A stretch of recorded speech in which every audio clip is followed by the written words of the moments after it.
The Power of One, Ordinary Filipinos Taking Down Corruption. Good day, ladies and gentlemen. I am Sunshine O Macararanga from BSI-2B, and the topic I've chosen is how ordinary Filipinos can fight corruption.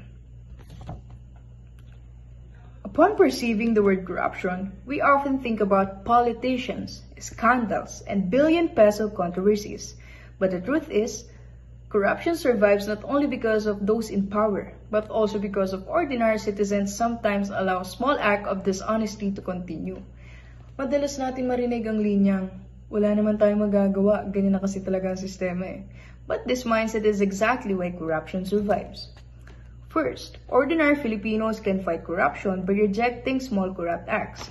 Simple things like bribing a traffic enforcer, cutting in line, cheating in school, or using connection to bypass rules may seem harmless, but they normalize dishonesty. Change begins when we decide that these actions are no longer acceptable. Second, we can fight corruption by demanding for transparency and accountability. In this digital age, we are not powerless. We can question irregularities, report abuses, and make our voices heard. Hindi sapat ang puro reklamo lang. Kailangan dito ang presensya natin, pakikialam, at paninindigan. When citizens speak up, leaders are reminded that they are being watched and that they must be responsible for their actions. Third, our vote is one of our strongest weapons. Choosing leaders based on competence and integrity, not for money, for fame, or false promises, it weakens the cycle of corruption. Every time we reject vote buying and political manipulation, we strengthen democracy and weaken corrupt systems.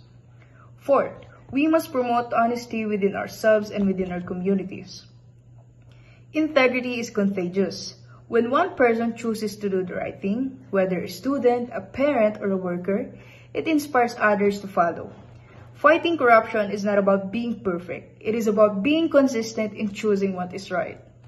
At the end of the day, corruption is not only a political problem, it is a cultural one. And cultural problems require collective action. The fight against corruption will never be won by a few leaders alone, but by millions of ordinary Filipinos who decide that honesty is the only way forward. All I can say is, real change does not start in Malacanang. It will begin in our homes, in our daily lives, and most importantly, within ourselves. Thank you.